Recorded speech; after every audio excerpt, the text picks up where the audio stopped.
fellow Americans.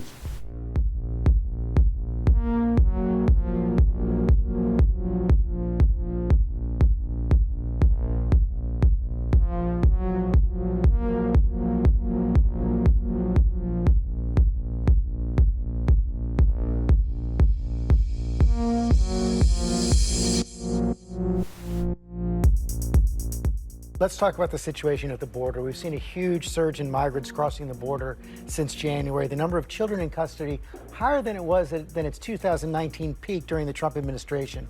Your colleague Veronica Escobar of Texas called the conditions there unacceptable. She was there on Friday. Is she right?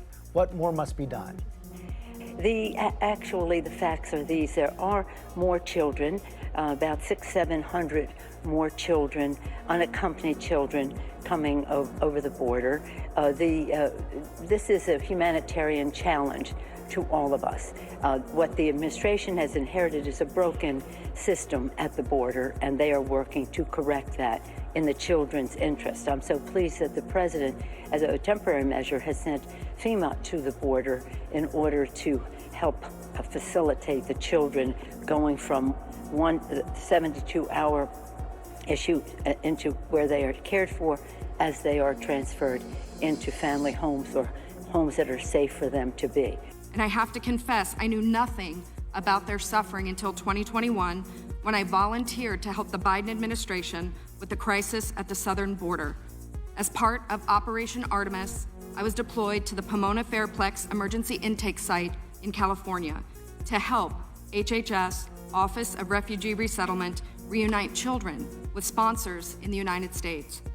I thought I was going to help place children in loving homes. Instead, I discovered that children are being trafficked through a sophisticated network that begins with recruiting in home country, smuggling to the U.S. border, and ends when ORR delivers a child to a sponsor. Some sponsors are criminals and traffickers and members of transnational criminal organizations. Some sponsors view children as commodities and assets to be used for earning income. This is why we are witnessing an explosion of labor trafficking. Now, whether it's intentional or not, it could be argued that the United States government has become the middleman in a large-scale, multi-billion-dollar child trafficking operation that is run by bad actors seeking to profit off of the lives of children.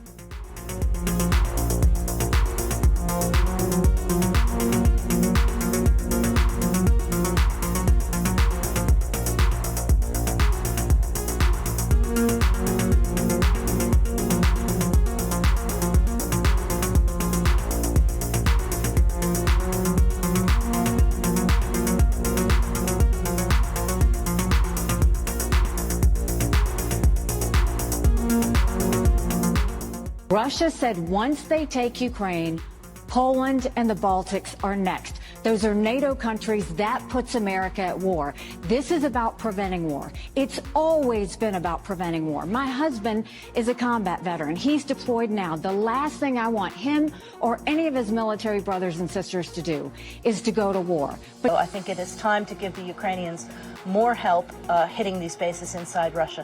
One of the reasons that the administration has hesitated is because they believe it will escalate things even further with Russia pull the U.S. further in. Why not? Why do you think that's a good idea? Because it's Russia that has escalated this war. Russia has learned how to pull its forces back out of the range where we have allowed Ukraine to use our weapons and get our support. American media outlets have spoken to scores of people from Ukraine, and they've done scores of interviews with Ukrainian President Zelensky. We ourselves have put in a request for an interview with Zelensky, and we hope he accepts. But the interviews he's already done in the United States are not traditional interviews. They are fawning pep sessions specifically designed to amplify Zelensky's demand that the U.S. enter more deeply into a war in Eastern Europe and pay for it. That is not journalism. It is government propaganda. Propaganda of the ugliest kind, the kind that kills people. At the same time, our politicians and media outlets have been doing this, promoting a foreign leader like he's a new consumer brand. Not a single Western journalist has bothered to interview the president of the other country involved in this conflict, Vladimir Putin. Most Americans have no idea why Putin invaded Ukraine or what his goals are now. They've never heard his voice. That's wrong. Americans have a right to know all they can about a war they're implicated in, and we have the right to tell them about it because we are Americans too. The idea that we're going to send in offensive equipment and have planes and tanks and trains going in with American pilots and American crews, just understand, and don't kid yourself, no matter what you all say, that's called World War III.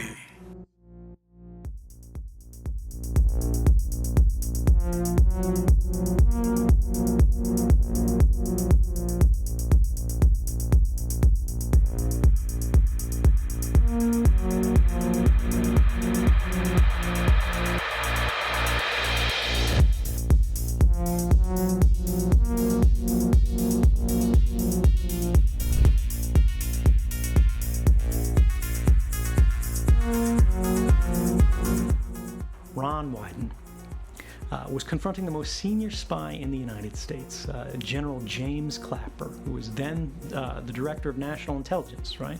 There's no guy higher than him. The buck stops with him when it comes to intelligence.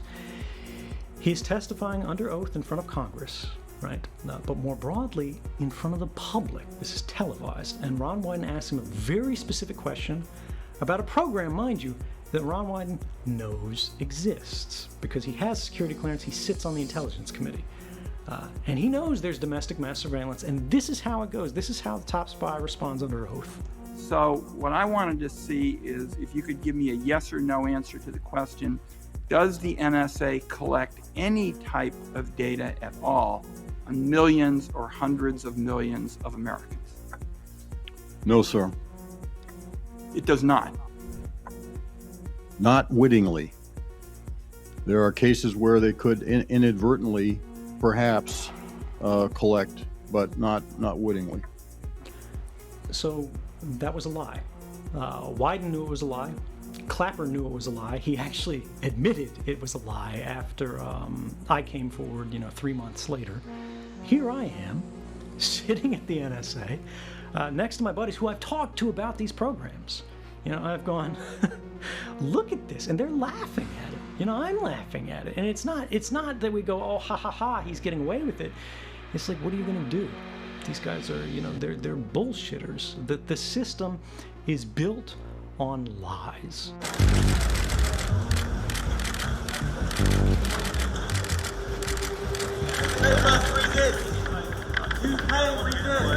No worries. British police came into the embassy and arrested. After a long flight from the UK, Julian Assange's day began on the island of Saipan, a tiny territory chosen because it's the closest US court to Australia. This normally quiet courthouse, swarming with reporters, as the WikiLeaks founder arrived flanked by former Prime Minister Kevin Rudd.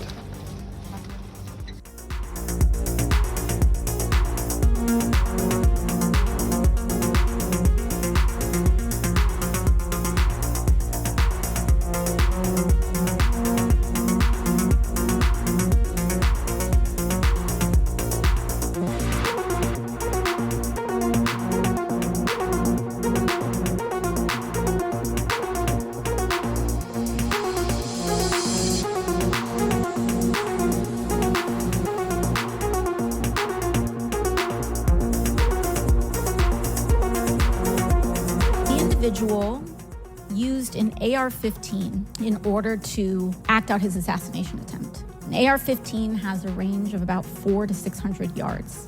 My question, why is the Secret Service protective perimeter shorter than one of the most popular semi-automatic weapons in the United States?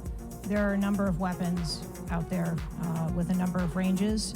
Again, an advance was completed. The determination of the perimeter, I'm not going to speak to specifics, but there are a number of factors that are taken into account when we determine our perimeter. Some of it has to do with terrain, some of it has to do with buildings, some of it has to do with assets and resources that are available. What I'm hearing is that a perimeter was not established outdoors in an outdoor venue that would prevent an AR-15, which is one of the most common weapons used in mass shootings, from being able to be within the range of Secret Service protection. Have you provided all audio and video recordings in your possession to this committee, as we asked on July 15th, yes or no? I would have to get back to you. That is a no. You're full of shit today. You're just being completely dishonest.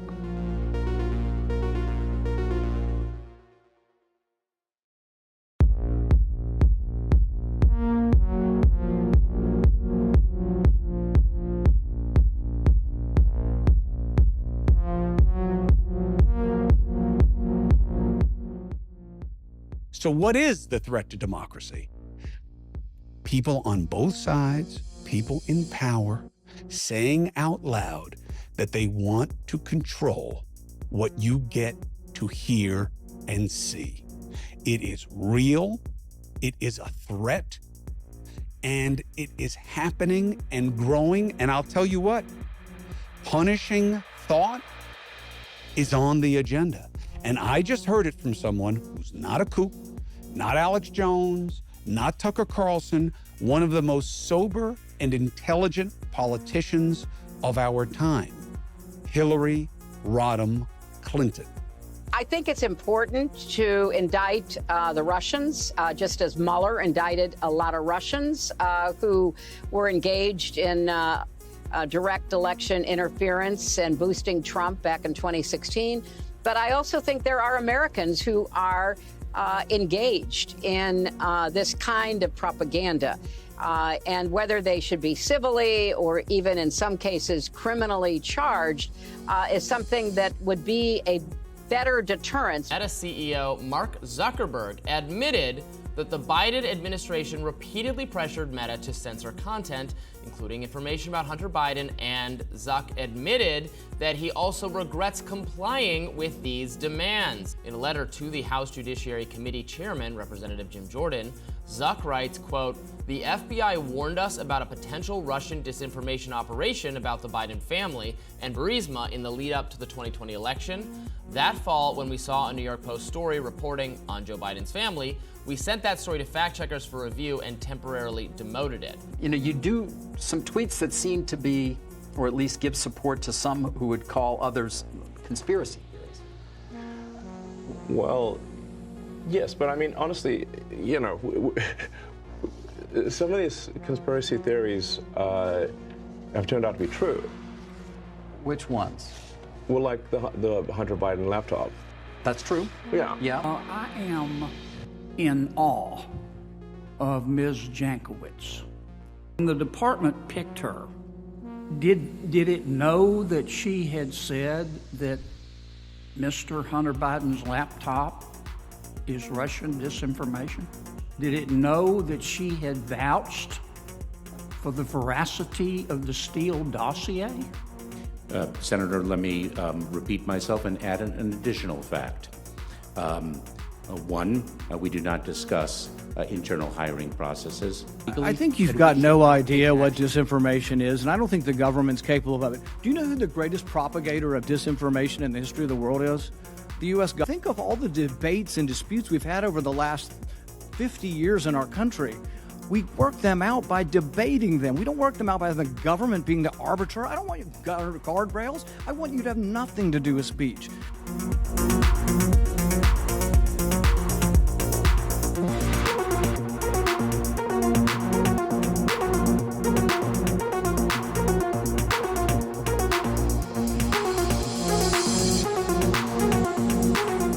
To be a conspiracy theorist is to have been right all along, despite the efforts of the paid-for liars.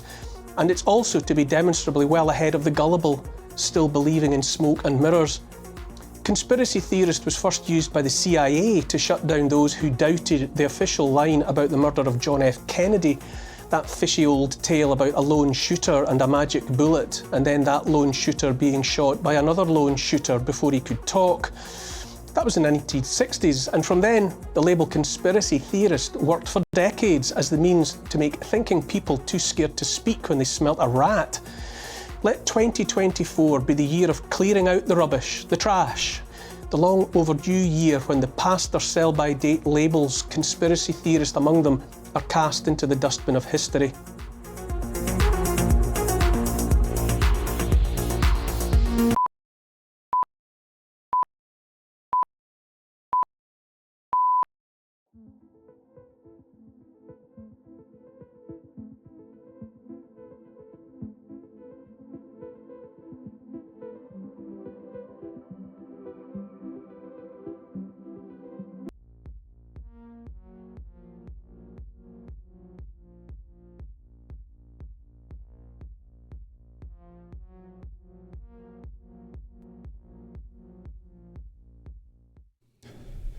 Chrono in our YouTube chat says, robocallers, every time I try to watch Redacted, tell those robocallers to F off. Yeah. Put your phone in do not disturb mode. It's time for Redacted. Welcome in, everyone. Yeah, you're busy. You're watching Redacted. Hey, everyone, I'm Clayton Morris. I'm Natalie Morris. Wake up, America. On this show, we cover the stories the mainstream media largely ignores, or we have to sift through all of the piles of propaganda that they spin on a daily basis. Today, we're going to talk, the mainstream media, of course, totally ignoring what's been happening in Russia over the past 48 hours. The big BRICS summit. Vladimir Putin speaking just a short time ago this morning, answering reporters' questions. He talked about Donald Trump. He talked about the U.S. election, and he talked about World War III in the Middle East. We are on the brink of a massive disaster, he says. We're going to talk about that. And Colonel Douglas Macgregor is going to join us just here in a little bit to talk about how close Israel is to attacking Iran and what that means for the United States. Plus, 2 states suing the Department of Homeland Security and ICE, saying that they are going to release illegals with, 1, a deadly strain of tuberculosis, which is antibiotic resistance. Oh, fun. That's great. And 2, criminals. They intend to just let them free in your neighborhood. You don't get a say in this. Apparently, it's charities that are arranging this with the government. You have to just live in these communities and pay taxes and support this.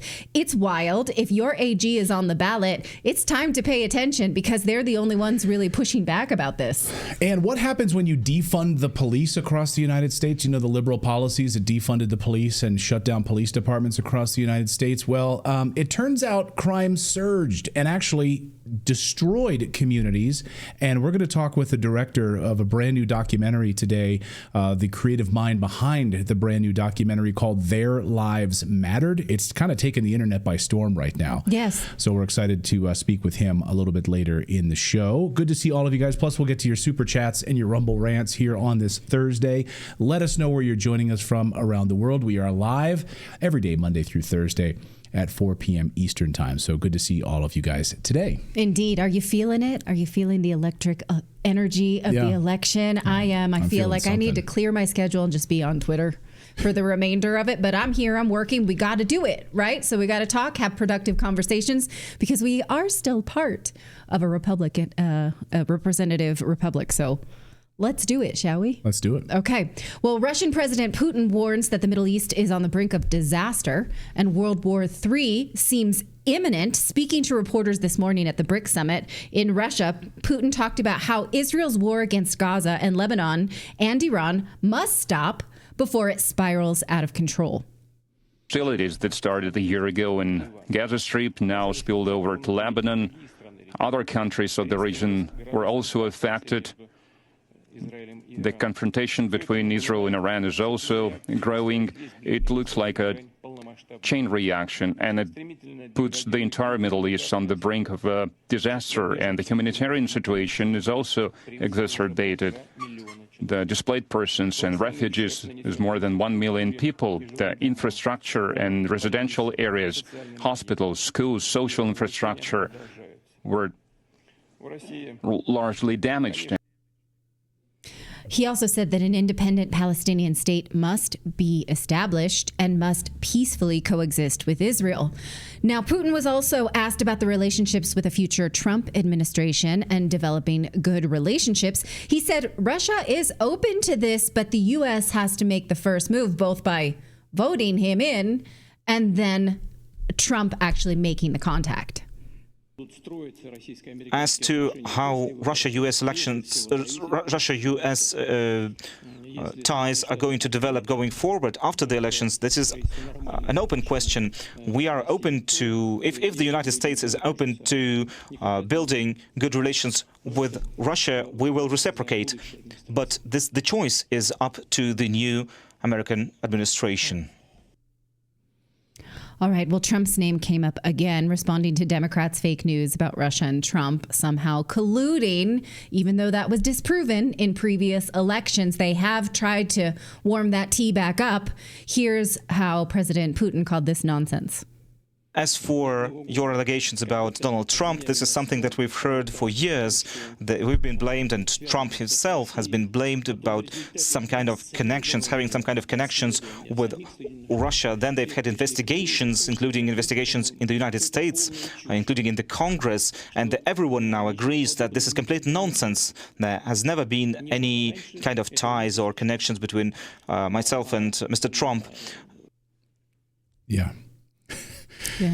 Yeah, no connections whatsoever. See if you're going to see that. But by the way, that coverage of BRICS on any of the mainstream media, right. You're not going to see it. I mean, but I think it was pretty telling to hear President Putin say the Middle East is on the brink of disaster. I mean, because they will support Iran. They're not going to allow Iran to be wiped off the face of the earth. Clearly not. Right, and China, I mean, also involved in this in a big way. And you have all of these Arab countries right now pouring money into Egyptian banks and other places like that. So this is imminent right now. Well, a lot of politicians or analysts say that the Middle East considers themselves Western Asia. It's not a separate region. So this would be a war with a coalition of Asian countries with only Israel by themselves and the United States somehow reaching from across the pond to support. That's not possible. It's not possible to win a war like that. So don't let them sell you this war. One, because it's immoral, and two, because it would lead to millions of nonsensical deaths. Exactly. Well, even Democrats are calling Kamala Harris's town hall last night a word salad disaster. Those aren't my words. Those are Democrats' words. It was really painful to watch if you watched it. Obama's chief strategist, David Axelrod, said that Harris's meandering, lengthy answers to questions didn't address anything, even on the key topics like immigration and Israel. Like this disastrous response to Trump's border wall question, Anderson Cooper's like, you mocked Trump for wanting a border wall, but now you're planning to build a wall yourself. You called it stupid. Is it still stupid? How do you explain your flip-flopping on this position? Watch. Is a border wall stupid? Well, let's talk about Donald Trump and that border wall. So remember, Donald Trump said Mexico would pay for it? Come on, they didn't. How much of that wall did he build? I think the last number I saw is about 2%. And then when it came time for him to do a photo op, you know where he did it? In the part of the wall that President Obama built. But you're agreeing to a bill that would earmark $650 million to continue building that wall.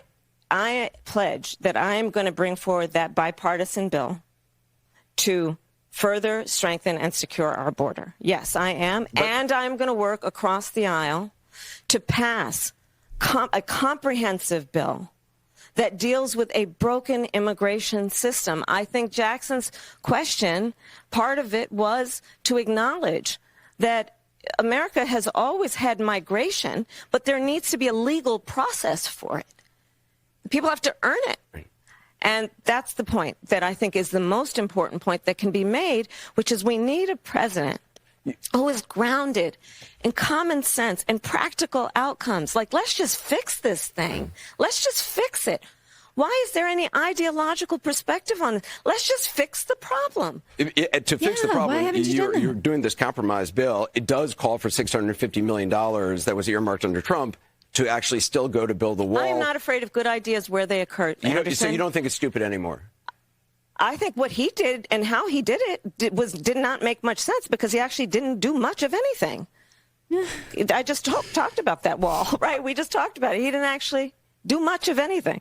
But you do want to build some wall. I want to strengthen our border. Oh, right. Now she does. Yeah. The borders are the most disastrous border policy in American history. She wants to now fix the... I mean, do you hear this? This is absolute madness. Why haven't you? Well, let's do it now. Let's do it now. Let's do it right now. I haven't done it yet. I haven't gotten to it yet because I've been so busy with other things. Yeah. As Linda says, she lies so easily. Right. It's very easy for her. So to Anderson Cooper's credit, actually, last night, he repeatedly pressed Harris to answer questions. She kept dodging the answers. He didn't let her get away with any of it.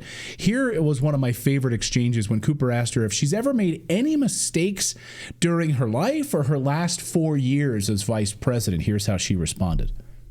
Is there something you can point to in your life, political life, or in your life in the last 4 years that you think is a mistake that you have learned from?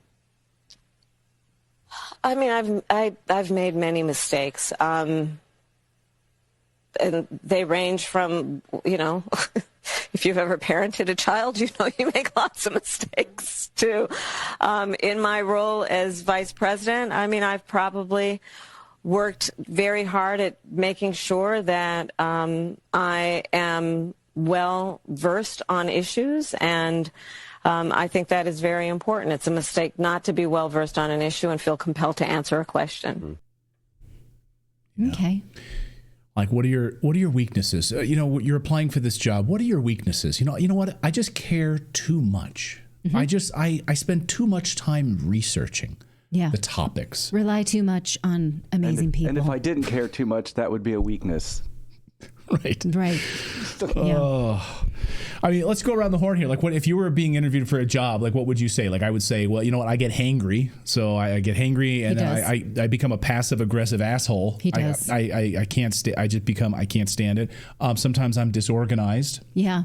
A little disorganized sometimes. If you try and go to the bathroom in the middle of the night, Clayton will yell at you for waking him up. Yeah, I get pissed. Like, don't wake me up in the middle of the night. That's a weakness of mine. Yeah. Like, there's a laundry list of things that I'm not good at. Sure. Yeah. When I was applying for my first job at Wet Seal in the New Park Mall, I wrote down, there was a question just like that, said, what are some of your personal weaknesses? And I wrote down that I sometimes get moody because I was 15 and 15-year-old girls are moody. And my mom was like, you can't write that. I was like, why? It's true. Why can't I do that? And it's good to know nothing's changed. All right. Let's move on. Oh, yeah. Okay. Do you want to talk about even CNN anchors thought that she did not drive home the point and convince any undecided viewers? This was funny. Watch. Well, I'll just tell you what I'm hearing from people who I have been talking to, and that is that if her goal was to close the deal, they're not sure she did that. And, some people have asked, is she being held to a different standard? Maybe. But that's maybe the world that she's living in. And on the question of who she is, people are understanding that a little bit more. But what she will do, the question about her legislative priorities, name one. There wasn't one. Some more of her personality and her sort of character questions about your weaknesses or what mistakes did you make? Not necessarily the answers there. All right. Yeah, well, you really closed the deal. And like I said, David Axelrod called it a word salad. This is an Obama strategist who said this was a word salad city, he said. Yeah. So Democrats across the board thought this was pretty much a disaster last night.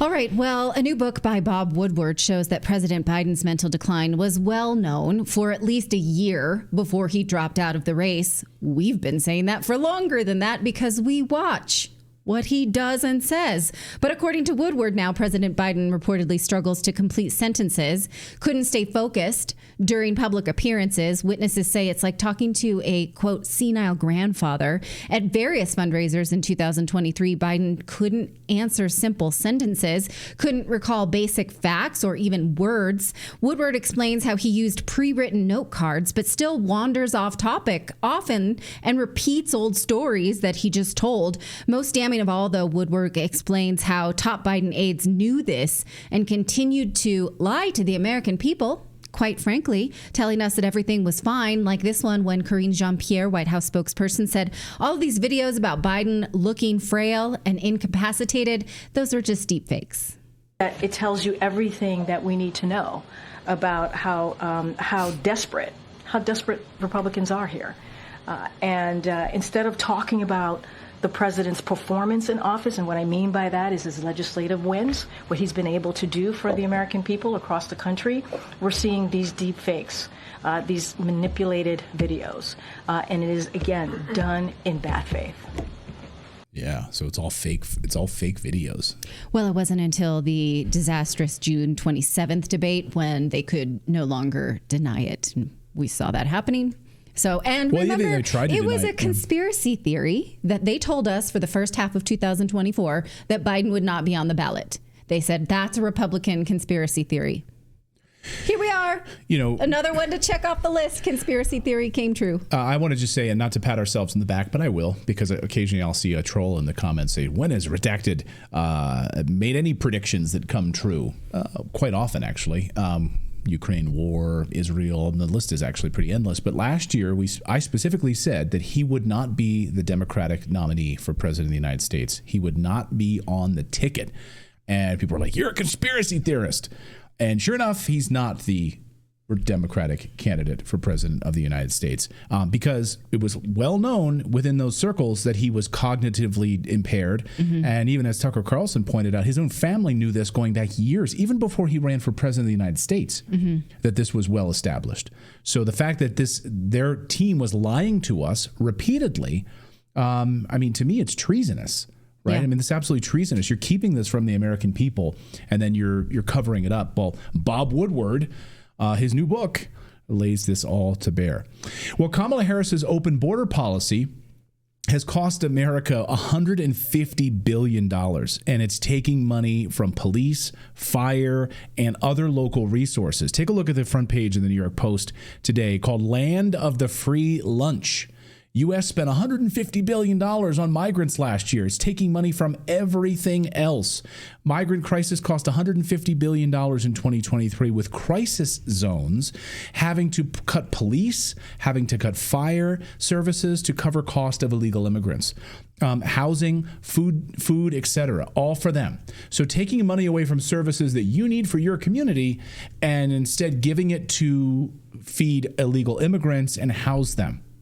This is an outrage. So to put this in perspective and how this affects cities across the United States, Denver, Colorado, city council there has to cut $45 million from its budget, including $8.4 million from its police department, $2.5 from its fire department, and $90 million just to cover the price tag for illegal immigrants. New York City spent $2.3 billion in housing migrants in the city. South Portland, Maine, also had to increase property taxes just to pay for the migrant crisis there. And the mayor has advised, this is unbelievable, the mayor in Portland, Maine, South Portland, Maine, has advised elderly residents to remortgage their houses to pay for them. Really?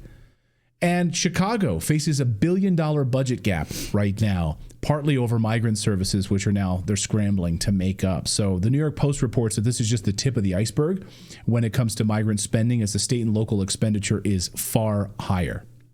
Now, research from a pro-immigration group called the American Immigration Council estimated that a one-time mass deportation would cost at least $315 billion.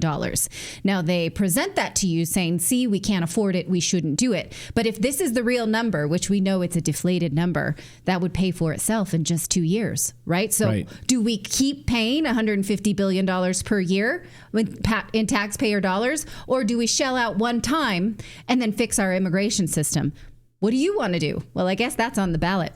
Yeah. Well, now to a major story that could upend the transgender movement. A doctor who studied puberty blockers found that it does not, in fact, improve patients' mental health, which we've been telling you for a long time because the data has already shown that. But she's refusing to publish her study because she worries that her work will be weaponized by critics of transgender medication. She told the New York Times that she actually thinks puberty blockers didn't make these kids better because most likely the children were already doing well when the study began. Well, that doesn't make sense. Why would she have included them in the study, trying to prove that their mental health improved, if their mental health was already hunky-dory? That doesn't make sense, but we don't get to see her research methods because she doesn't want us to see it. Most likely her work is in line with what most research already shows, is that puberty blockers do not make people feel better. Gender transition does not improve mental health. In fact, gender transition increases risk of suicide. It does not mitigate that, despite the fact they like to pretend otherwise. And really, this person should never get another grant again, because if we're going to give her assignments, she was paid $10 million by taxpayer grants to conduct this study since 2015, but won't release it even though we paid for it because she doesn't like what it says. So how can you ever trust her again with a research grant? You can say, here's some money, go do some science. We paid for it. We want to see what happens. And then we have no guarantee that we ever see the data, because the scientist doesn't like it. Even her fellow researchers on the paper say this is extremely unethical because it could have implications. Somebody could say, oh, this puberty blocker. It's going to make my kids sterile. It's going to stop their brain from maturing. It's going to keep their genitals in a permanent state of prepubescence. Okay, maybe I'm not going to do that if it's not going to make them feel better mentally, which is what this shows. So damn this lady. And that's what I have to say about that. Well, Tucker Carlson says Trump is going to win in a landslide. A very big event last night in Georgia. Tucker, along with RFK Jr., Tulsi Gabbard, and Donald Trump, delivered, honestly, one of the best speeches that I've ever seen Tucker give. And I've seen a lot of Tucker's speeches over the years. Speaking to a massive fired up crowd in Georgia there, Carlson explained a second Donald Trump presidential election victory would be the end of the GOP nominee's redemption arc, almost like this is a sort of a redemption arc story. After he's been attacked, defamed, indicted, shot in the face, arrested, and all of that. Listen to this. And so on Election Day, and I sincerely believe Donald Trump's going to win. And if I thought he was going to lose, I'd be here anyway, by the way. I would. In fact, I would have been here earlier if I thought he was going to lose, just to make the point. I mean it. I don't like people who jump on the winning train, okay? I think Donald Trump's going to win.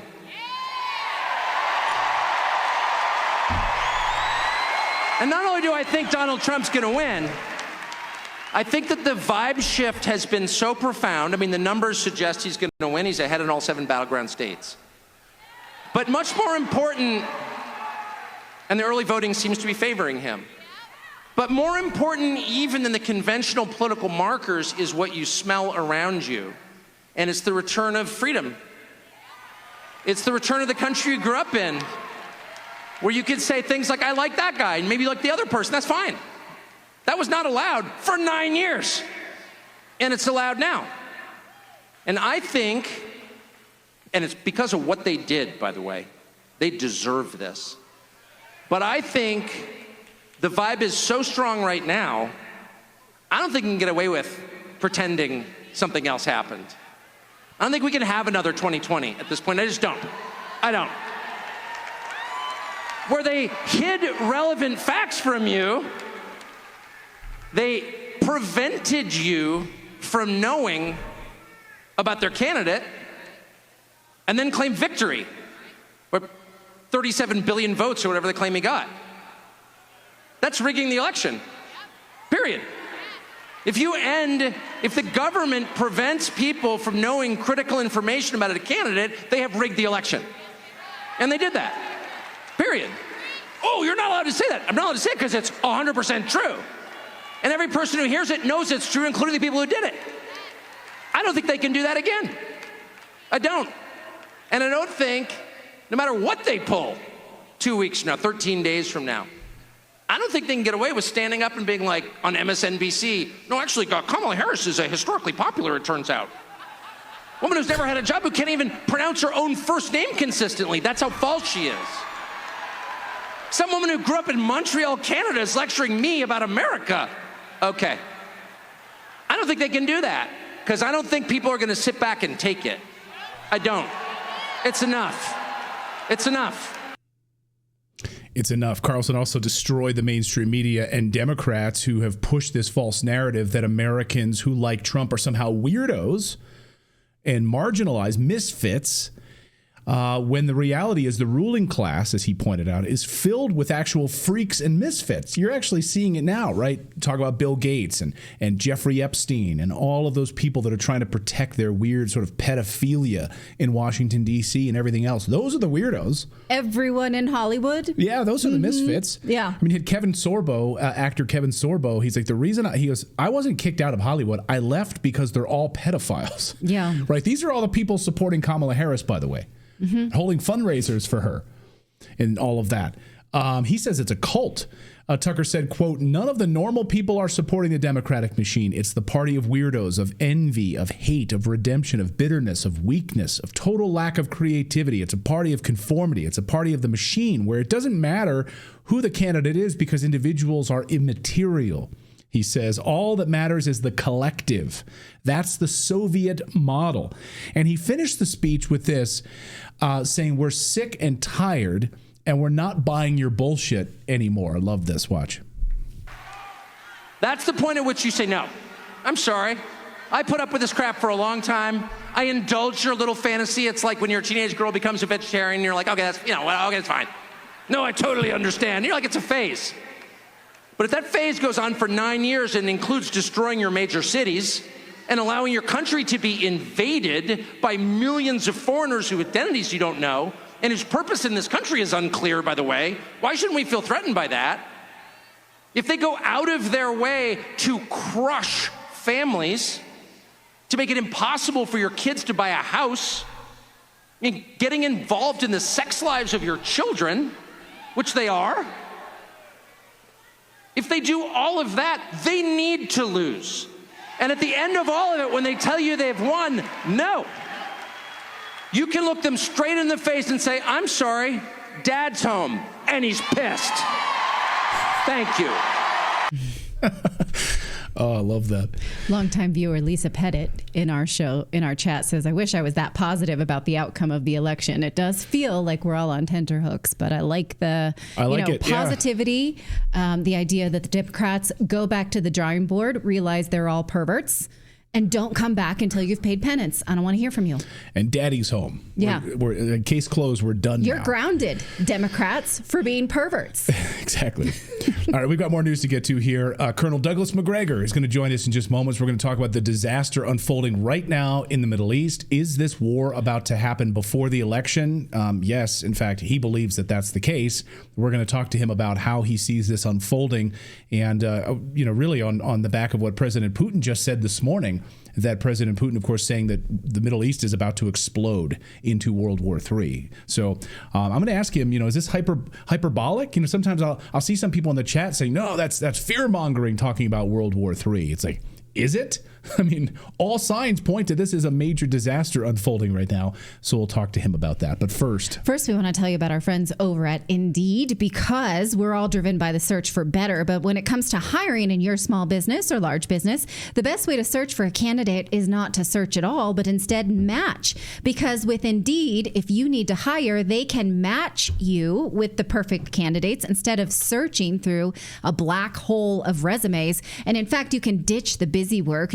Indeed can be used for scheduling, screening, and messaging, so you can connect faster with candidates. And Indeed doesn't just help you hire faster. 93% of employees agree that Indeed delivers the highest quality matches compared to other job sites, according to a recent Indeed survey. So Indeed is a great place, especially in this economy where obviously we're all focused on jobs. We want jobs to make people make their lives better, your life better because you get help in your company, and their lives better because they have gainful employment. So join more than 3.5 million businesses worldwide that use Indeed to hire great talent fast. Now, listeners of this show will get $75 in a sponsored job credit to make their jobs more visible if they go to Indeed.com/redacted. Again, Indeed.com/redacted. Go there right now and support our show by saying that you heard about Indeed on this podcast. If you need to hire, you need Indeed. One more time, it's Indeed.com/redacted. Terms and conditions apply. Well, are we on the verge of World War III, or is that hyperbole? Let's ask Colonel Douglas Macgregor, who's been tracking and watching what has been unfolding in the Middle East, of course, in the wake of this leaked documents scandal. And is Israel about to attack Iran? What does it mean for the 57,000 American soldiers who are in the Middle East right now? And all of this happening right before Election Day. Colonel, good to see you. Yeah, good to see you as well. So when I say, we're on the precipice of World War III, I mean, are we being hyperbolic here, or are we already there? And what do you think that this means ahead of the election? Well, we're not there, but I don't think you're being hyperbolic. We have to consider the following points. If you look at the current state of affairs on the ground in the Middle East, the Israelis are following the Greater Israel Plan, which has been on the shelf for many, many years. This Greater Israel Plan incorporates at least half of Lebanon, part of Syria, part of Jordan, and of course is denuded completely of Palestinian Arabs. So that's underway. And I think, though it has not been formally announced, that both London and Washington understand this and are supporting it. Now, what does this mean? This means that at this point in time, the Israelis have done about as much as they can do in Lebanon and Gaza. Now, they can continue to bomb and destroy infrastructure, and people are upset over hospitals and schools and other things being destroyed. This is part of the plan. It's to destroy all of the infrastructure, making it impossible for anybody to live there, forcing the millions that live in these places to leave, to go somewhere else, or die one way or the other. And this is what we in London are strongly supporting. However, the Israelis are not winning per se on the battlefield. In other words, they're taking losses in southern Lebanon that are quite heavy. They continue to take losses down in Gaza whenever they go in on the ground. They realize that they cannot continue on this path without some sort of dramatic victory elsewhere. And the elsewhere, frankly, is Iran. They've got to attack Iran. Netanyahu knows that. He has no choice. The question is one of timing. And this is what people need to understand. It is in his interest, Netanyahu's and Israel's interest, to start this war with Iran before the election. Now, they currently have done everything in their power, that is Mr. Netanyahu and his agents in the United States, pouring vast sums of money into the Trump campaign to ensure that Trump is elected, because Trump has made it abundantly clear that he will support unconditionally whatever the Israelis want to do, that he backs them. But they can't be entirely sure that once he's elected, he will follow through completely as they would like. At the same time, they have no guarantee and no certainty whatsoever that Kamala Harris will do anything that they want her to do. In fact, so that's why you start it now? That's why you start this war right now? What? So that's why they start this war right now? Yeah, it's got to happen this weekend or next weekend, sometime before the election, get it underway. Then whoever ultimately wins, even though they're banking heavily on President Trump, they know that they've inherited a war that they just can't walk away from. Now, how does the war, from their standpoint, really get off the ground? They've got to launch crippling strikes against Iran. They're going to do as much damage as they can. Whether or not they'll attack the nuclear facility is open to question.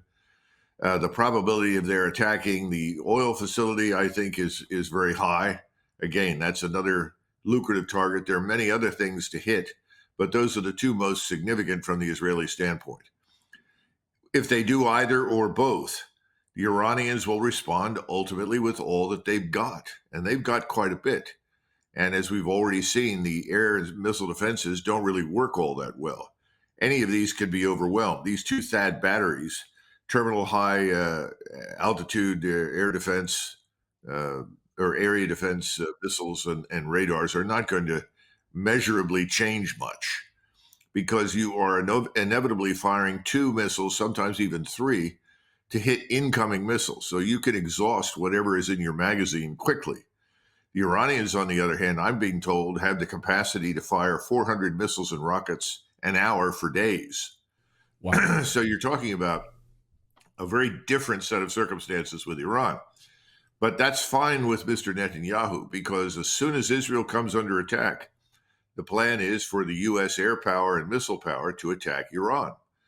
Now, we've got nearly 1,000 fighter jets that are loaded, ready for bear. They'll go in and attack. We've got large numbers of standoff munitions that can be launched from aircraft far away from air defenses, because obviously there is a certain amount of a respect for the S-400 and what it could potentially do. But we're going to see whether or not Iran can defend itself effectively when the air defenses are tested by the Israelis. And it'll be very interesting to see, because we just don't know. We've never done it.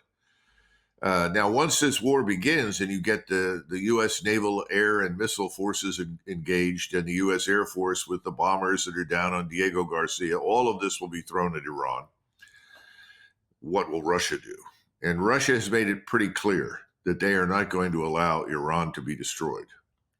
And now, as recently as within the last 24 hours, Putin made an offer to Netanyahu with no expectation, obviously, that would be accepted, but an offer to effectively sit down, negotiate, and try to sort this problem out.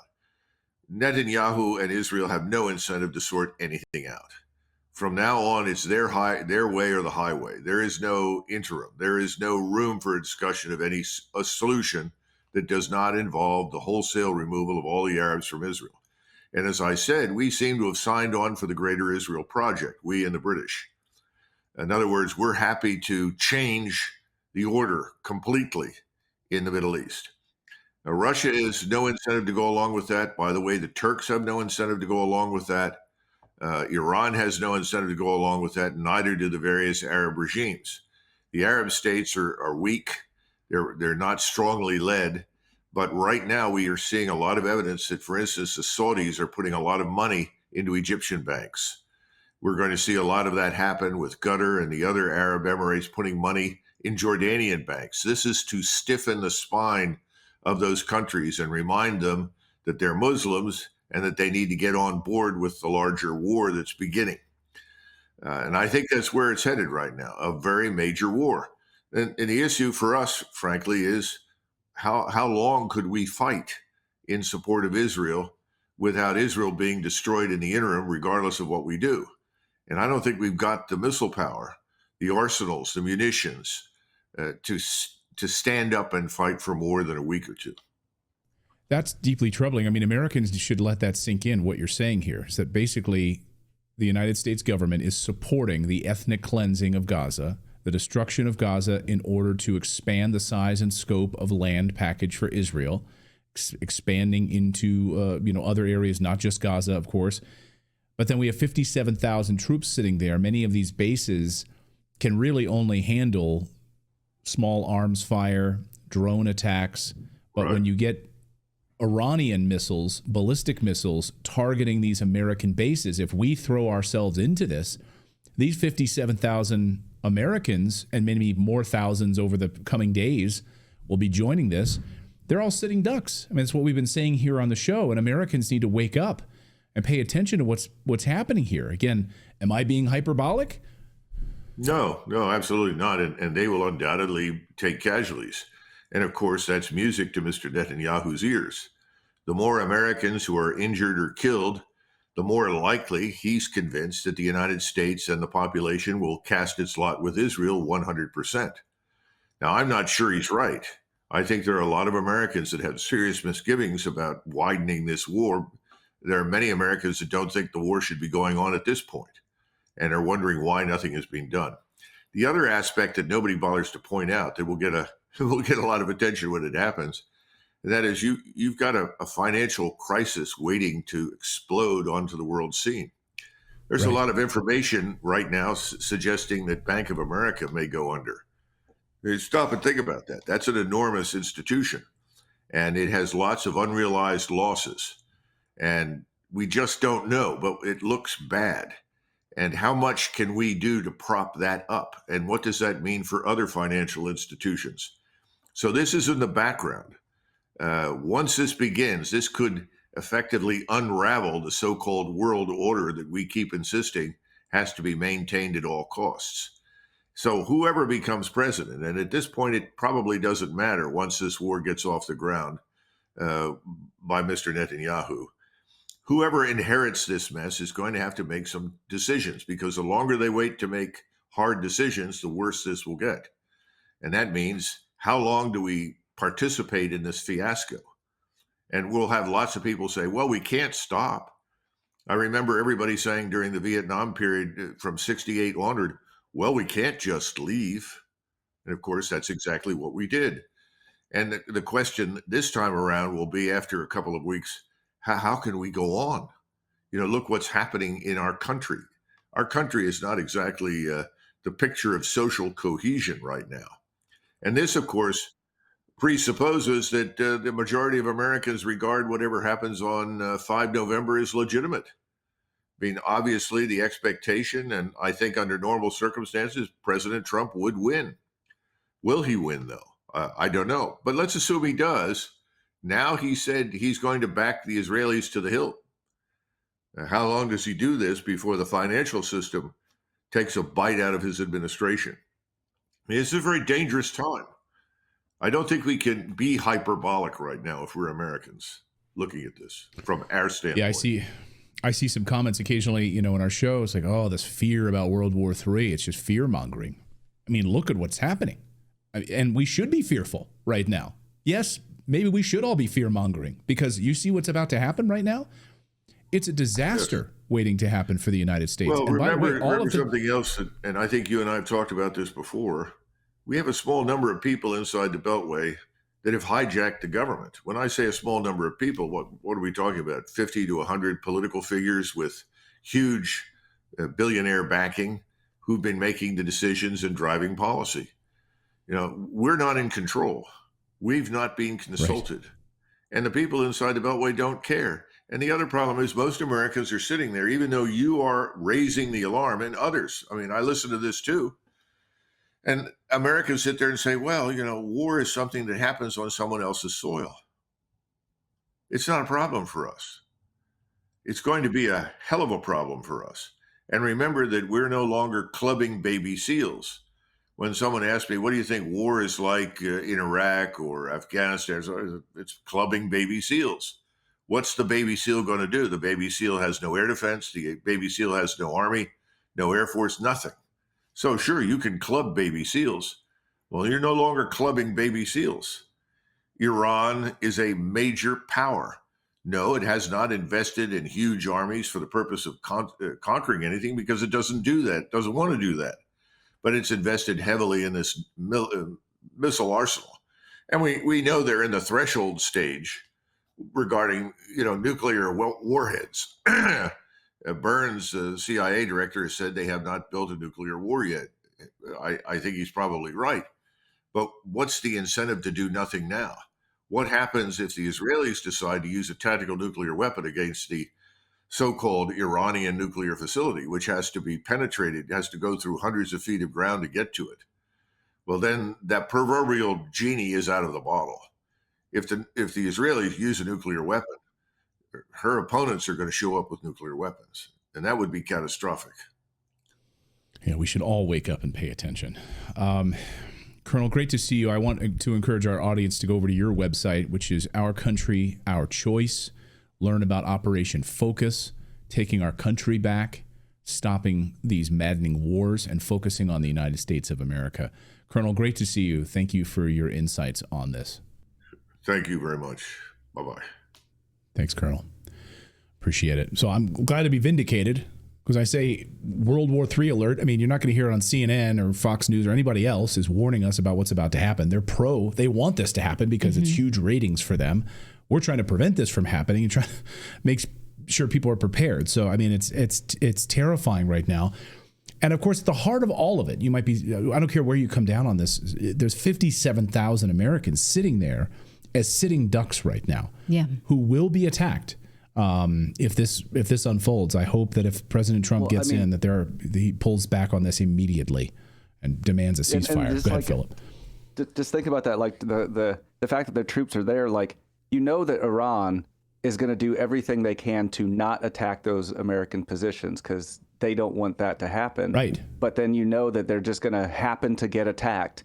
And that's one of the catalysts. That's the false flag that we're so good at, is just one of our bases will suddenly get bombed, and Iran's going to be like, why the hell would we do that? But we're going to be like, nope, you did it. We're in it.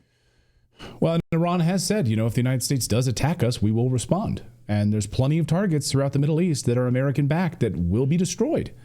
So, yeah, I mean, this is a disaster waiting to happen. All right, we've got more news to get to here on your Thursday. We're going to talk about these states having illegal immigrants with incurable diseases and also criminal records, and how your attorney general had better sue ICE, or else they're going to be released into your country, into your state, rather. I hope more of this happens. I mean, I hope we have more of these lawsuits, like these communities that are being overrun because of the failure of Mayorkas and Department of Homeland Security. Wait till you see what they found out in these lawsuits. Now, just because the AG in Tennessee was vindicated and actually prevented the release of migrants into his community doesn't mean those migrants went back. Doesn't mean they went poof. They're still inside the United States. They're just right now not in Tennessee. So it's worth paying attention. Yeah, absolutely. All right, we'll get to that in a second. But first, I know we talk a lot about precious metals on this show. And again, gold hitting an all-time high this week. Of course, we've been talking about what's going to happen to the U.S. dollar. with the rise of the BRICS currencies backed by gold. The dirty little secret right now that all these banks don't want you to know about is that, of course, gold is the only safe haven right now. Bank of America just admitted it this week. Gold is like the only safe haven right now. That's why Natalie and I are big investors in gold. We just made a big purchase of gold and silver. We bought about 60% silver, 40% gold, because silver's relatively cheap right now, comparatively speaking. But nevertheless, if gold's going to hit $3,200 an ounce, according to UBS, that's what the analyst target has it hitting over the next couple of months. So it's important for you to think about your family's future, and investing in gold and silver is one way to do this. And our friends at Lear Capital can help you get set up with this. Call them. Just get on the phone and talk to them. They have an 800 number. They're an American company. You're not going to get outsourced to some place in Pakistan or India or something. An American will answer the phone, and they have a team dedicated to our Redacted audience. So just get on the phone and talk to them. And 1-800-613-3557. Ask for the free gold report. Like maybe you're not interested yet in investing in gold and putting a part of your U.S. dollars into precious metals. That's fine. Get their free gold report, which they have available. You can read all about these price targets for where gold is headed and do your own research on it. Spend the time with your family discussing it. We are big advocates of investing in real assets around here: gold, silver, real estate, tangible, real things, not U.S. dollars, which are dead and are backed by nothing. So anyway, give them a call, talk to them today, or go to their website. LearRedacted.com is another place you can go, or just get on the phone and call them. 1-800-613-3557. Well, the Louisiana Attorney General is suing the Department of Homeland Security and its leader, Secretary Alejandro Mayorkas, because she says that an illegal entry into the United States by a Chinese national who has a rare, aggressive, and drug-resistant form of tuberculosis, which carries high mortality rates, was let into the country, and ICE doesn't want to do anything about it. And in fact, she says, this is AG Liz Merle, says that this person has come into contact with hundreds of detainees, other illegal migrants, and other non-detainees, and has put the health and safety of Louisiana and the American people at risk. Now, what she wants is for ICE to not release the people who have been in contact with this individual until they are first checked out by a doctor and cleared, and ICE won't do it. That's why she's suing, not just to prove a point, but to make an effort to contain what she says is an aggressive, rare, and drug-resistant form of tuberculosis with high mortality rates. Raise your hand if you're totally cool with someone with that walking around your community because of an open border. Here's the lawsuit in case you want to read it. And I've also linked you to it in the newsletter today, or you can just search up this case number if you want to pause or do a screenshot. Now, notice that other named defendants in this case include ICE, the CDC, the National Center for HIV, Viral Hepatitis, STD, and TB Prevention. So none of those organizations are helping.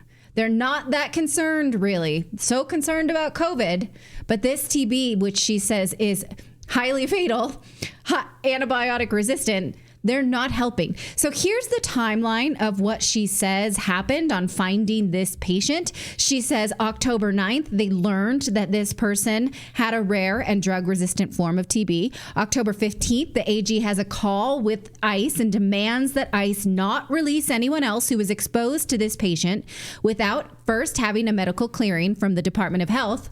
ICE refused. Why?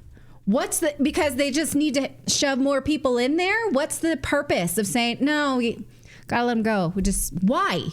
October 16th, they file a suit for a restraining order to stop them from doing that. October 17th, the court gives them that restraining order and sets a hearing for today. It was supposed to be, but now that's been delayed till October 31st. So presumably that patient is still in custody, and so are 200 other detainees.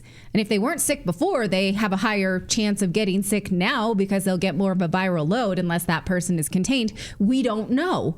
And as for this person being Chinese, well, it doesn't really matter what nationality he is if he's a carrier of a biological disease that could spread. But it is worth asking, because Clayton's been saying this for months, why are Chinese people coming across the southern border. How'd they get there? Military-age men, by the way, with no families. Yes, we're actually going to see. It's adult single men is mostly the problem. But here is what AG put forward on Twitter. Why is no one asking this? Why and how are Chinese nationals arriving at the southern border? China is not south of the United States. How'd they get there? And again, Clayton can take a victory lap on this because he's been warning about Chinese people crossing the border for months. Why? 60 Minutes finally did a whole deep dive on it. So I was a conspiracy theorist. What has Redacted ever said that's come true? How about most of it? Yeah, Here well, once again. Yeah, maybe you want to screen people before they come across borders. Maybe you want to just do basic screening, that kind of thing.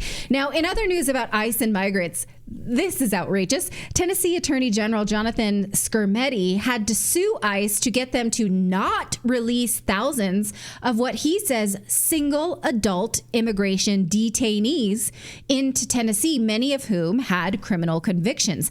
In this lawsuit, he forced ICE to give over 300 pages of emails that showed that ICE and charity groups are coordinating and planning to release non-citizens, just like sprinkling salt around these communities. Here are just a few of these documents. This one is from ICE officers planning to release migrants into Nashville. Did the residents of Nashville say this was cool? No. They're just doing it. This is ICE to ICE. This is field office to home office. Here's another one. Take a look at this from the mayor's office in Nashville, asking ICE how many people to expect. Notice they don't give a limit here. This is from the mayor's office saying, okay, well, we're going to get these asylum seekers. How many do you think? Don't you think that maybe a city would give a limit? No, it's unlimited. What should we do? Where are we going to put them? Here's another one from a charity organization, says that this location has agreed to take busloads of 50 at a time for at least 3 weeks because a majority of those present at a meeting decided that. So question, why are charities deciding for the people who live in those communities? Shouldn't the residents get a say? No, it's ICE working with either local officials and charities. The people don't get any say at all. The only say that they got was through their attorney general, who said, no, sir. In fact, the lawsuit made ICE abandon this plan, but this doesn't mean that those people went away. These people existed in detention centers in Louisiana. They just didn't get to come to Tennessee. So Louisiana still has them, presumably being exposed to tuberculosis now.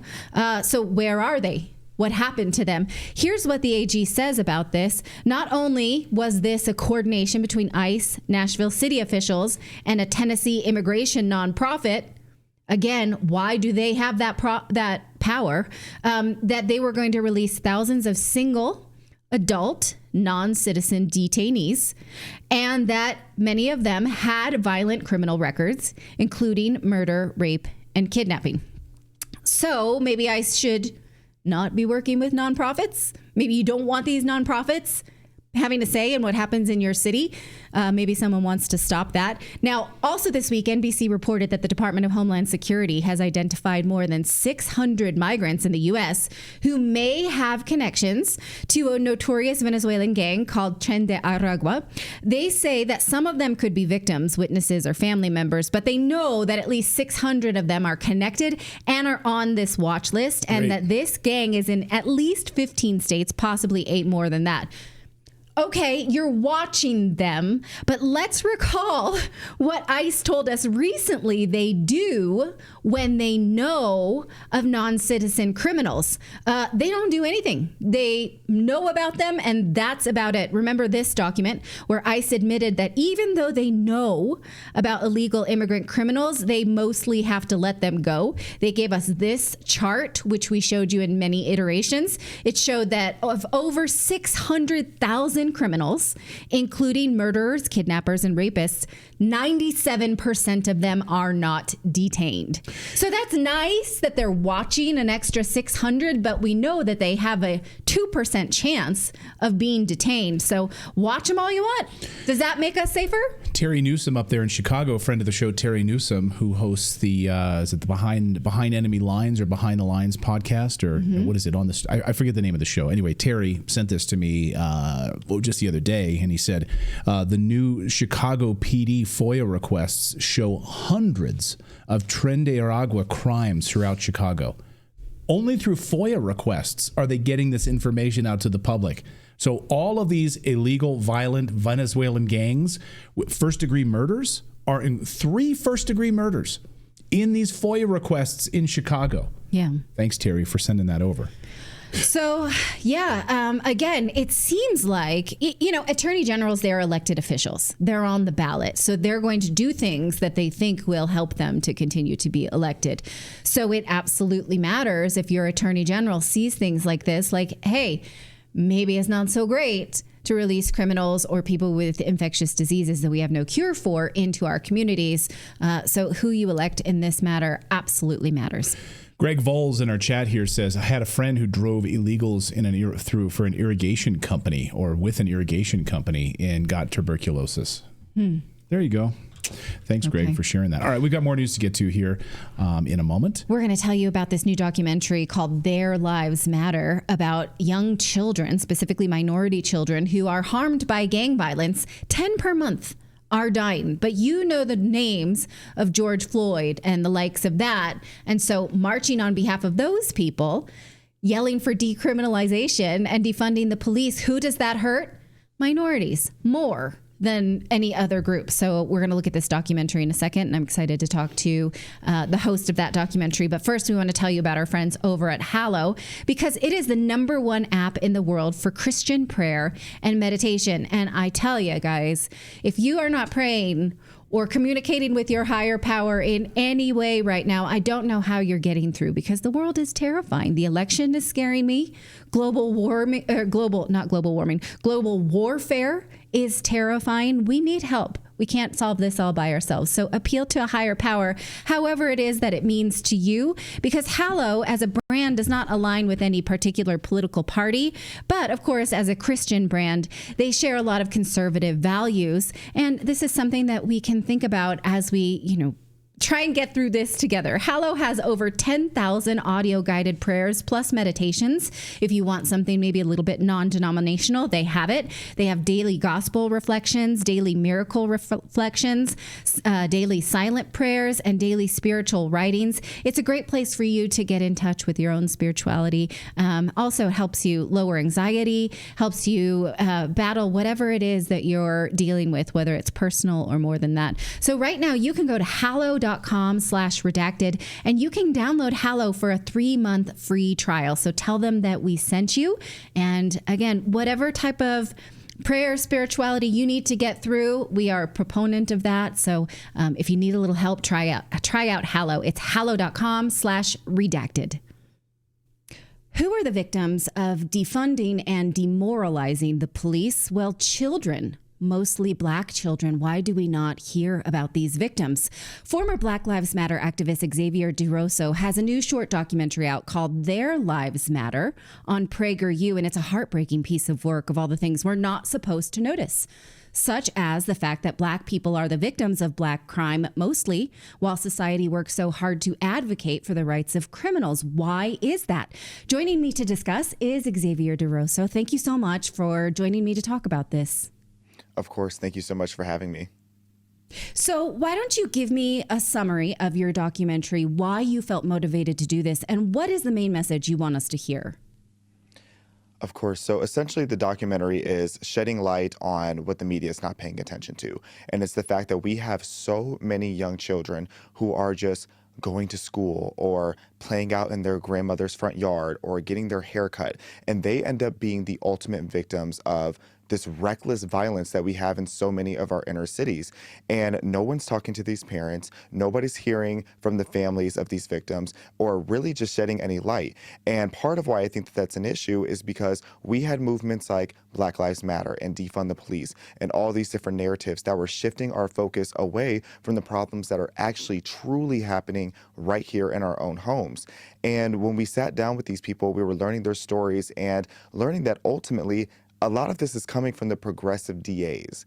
And I really wanted to help people pay more attention to what's happening locally in their communities, because these progressive DAs are putting policies in place such as reducing the reducing cash bail, eliminating the 3 strikes rule, and also just not prosecuting so many different violent crimes, and all of those ultimately put criminals back on the streets. And when you put criminals back on the streets, we can't sit here and pretend to be shocked anymore that they're committing more crimes, becoming repeat offenders, and the children are the ones suffering from it.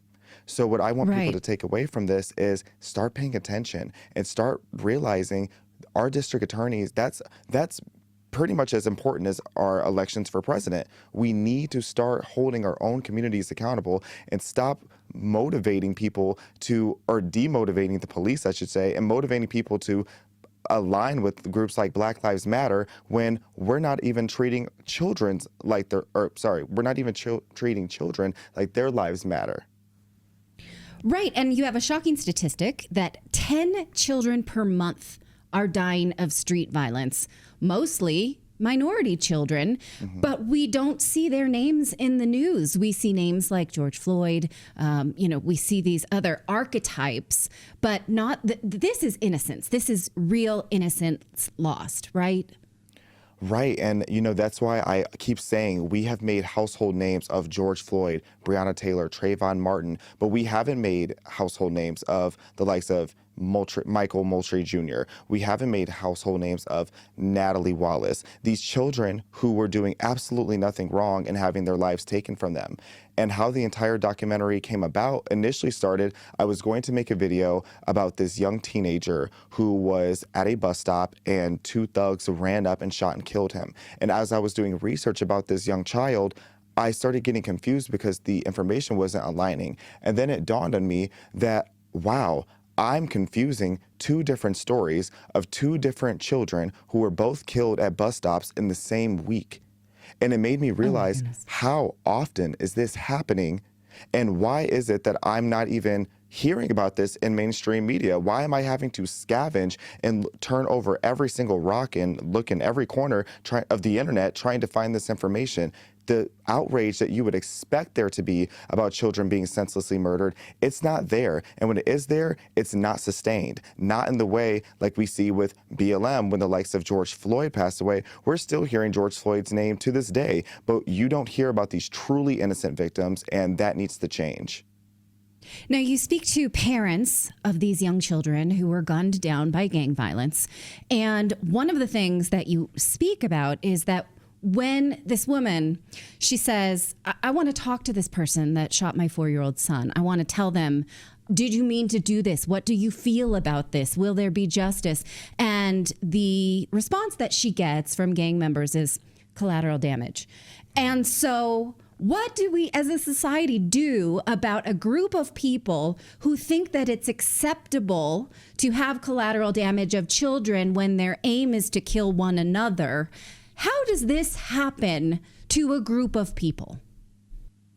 It's sociopathic, because I don't know how you can sleep at night knowing that you took someone's life in general, but that you took a child's life, a child that was doing absolutely nothing wrong.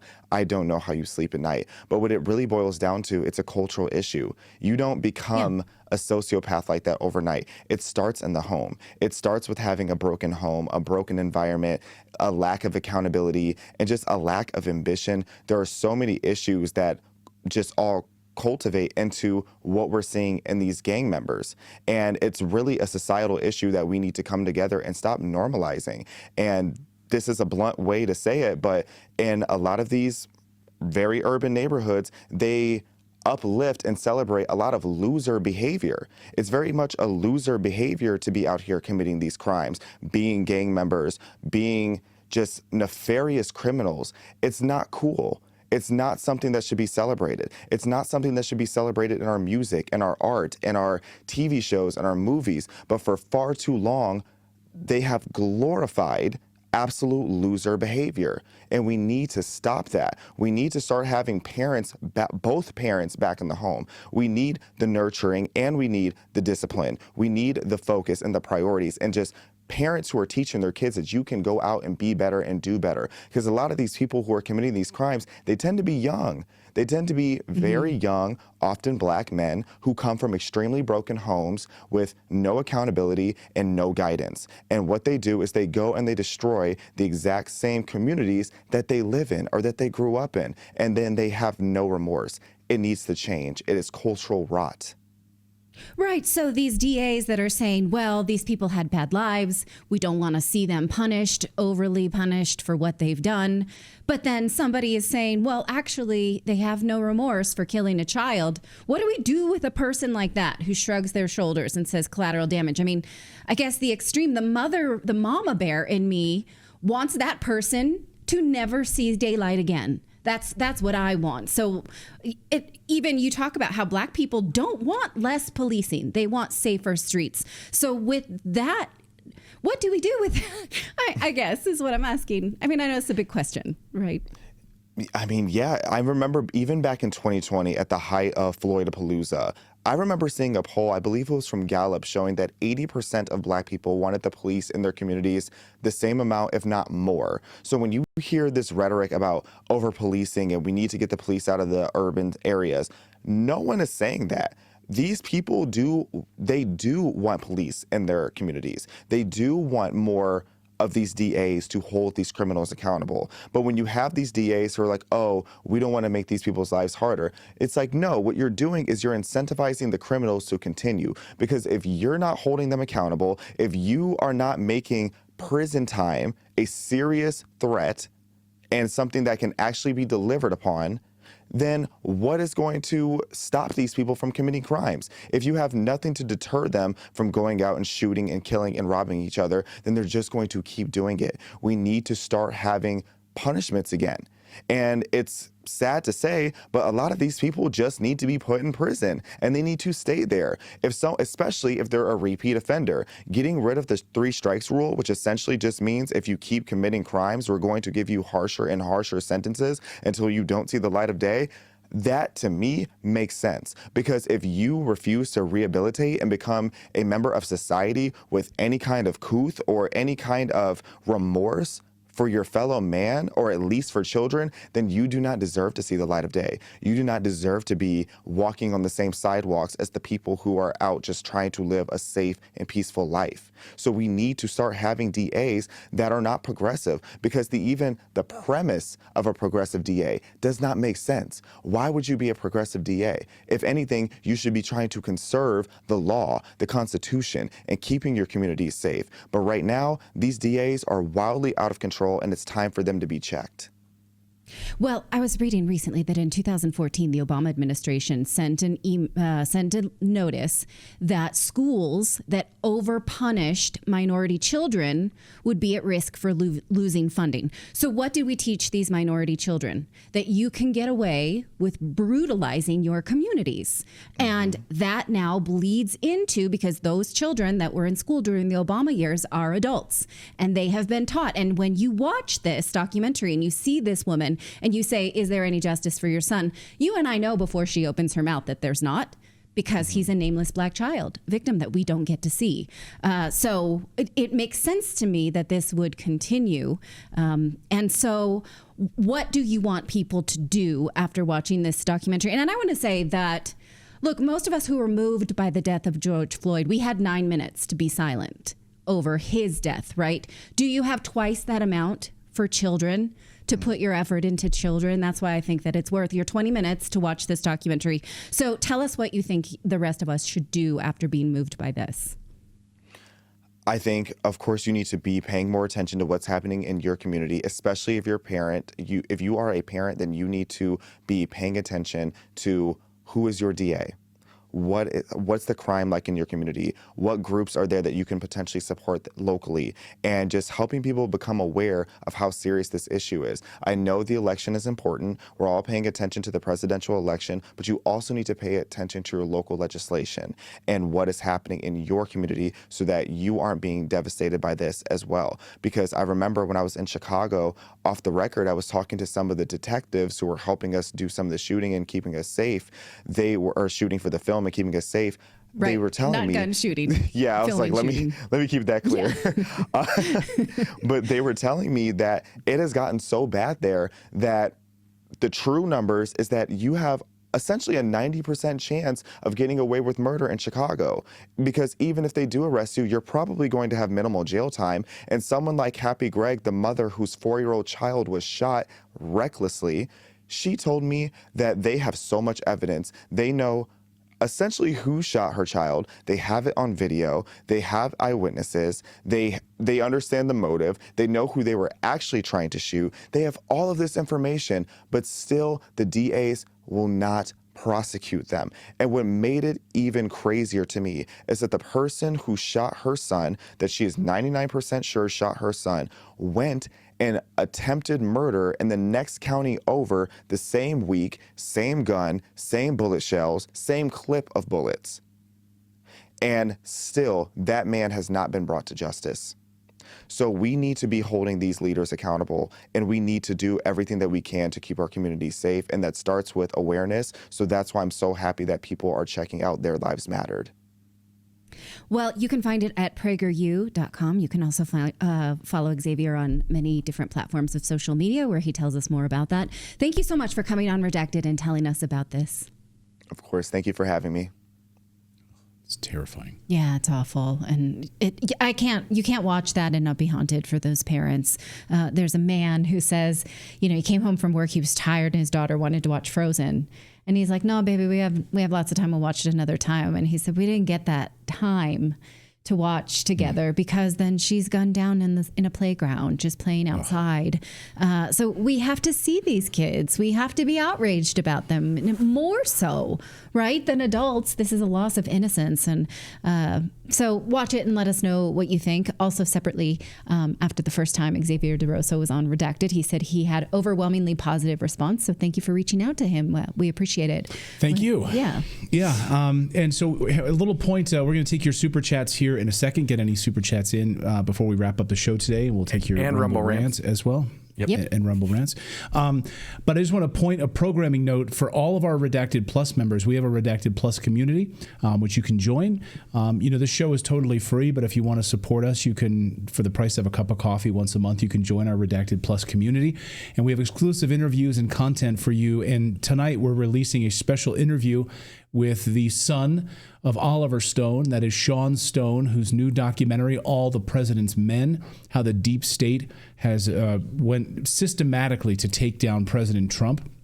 And this new documentary hits on Friday, but you're going to watch. You can watch the full interview that I did with Sean Stone, again, the son of Oliver Stone. He's the director behind this new project, All the President's Men. It's for Redacted Plus members only, so that will drop tonight. If you are a Redacted Plus member, again, just go to redacted.inc and you can sign up. And you pick the price, right, David? It's like you can do it for as little as you want or as much as you want. It's totally up to you how you join in the conversation. So redacted.inc. All right, let's get to your super chats now, and let's put some up here on the screen. Right. Thanks for all of your feedback. I'll do the two Rumble rants because we can't put those on the screen. So we've got Tolson718 says, watch out, with this much Trump momentum, the deep state could easily instigate a civil war after they hack the electronic voting machines in swing states to give Harris the presidency. I know RFK is worried about a deep state civil war. He mentioned that last night. Thank you for that. Me too. And then we got G Fontes 119. The White House and State Department said that every missile fired at Israel was destroyed. They left out that many were destroyed when they hit the target. Right, exactly. Yes. We covered that on the show. That was more fake news and propaganda by the mainstream media. The amount of missiles that just absolutely overwhelmed, many of them hypersonic missiles that destroyed many, many military targets. And of course, you won't see it on national television. They were basically hiding the damage so that you won't see it.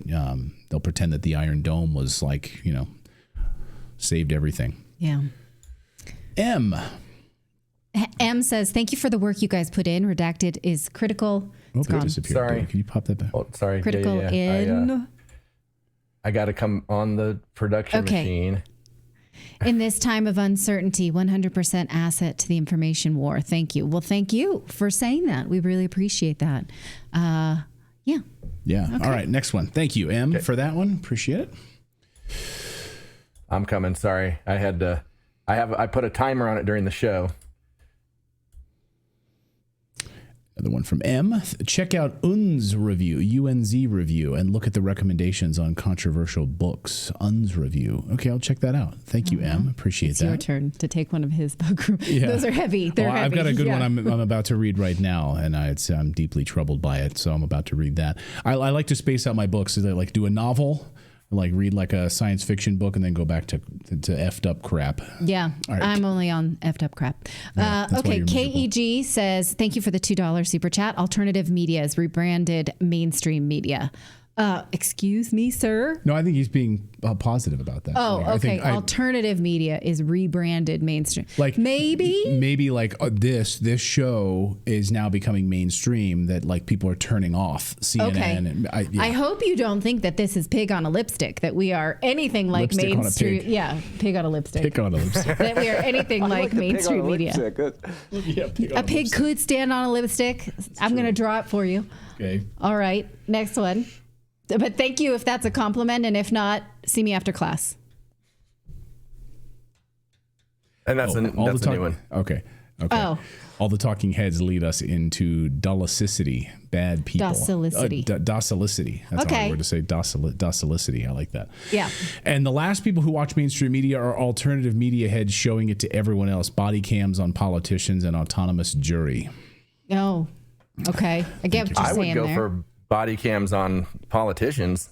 That would be like, make them wear them 24/7 so we can see everything they vote on. Ugh, be like a Diddy party. I don't want to see that. All right, let's keep a roll here. John DeLeo, thank you so much. Research flat Earth.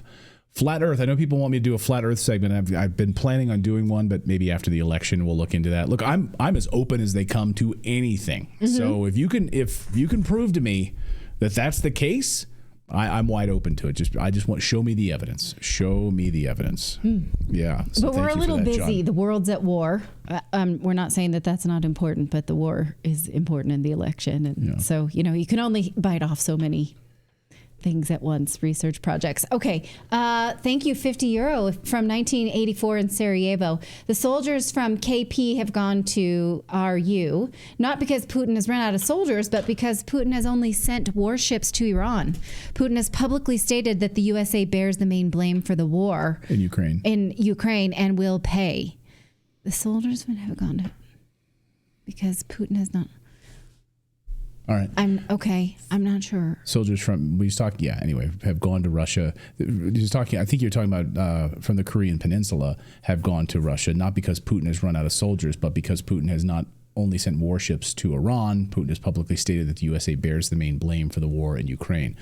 Yeah. Okay. So thank you for that. We're on a tinderbox right now. Frieden in Europa, MK. Thank you for that. Thank you so much. $2 from Sailing Prepper Dark Secrets. Forget the wall, build a canal or a moat.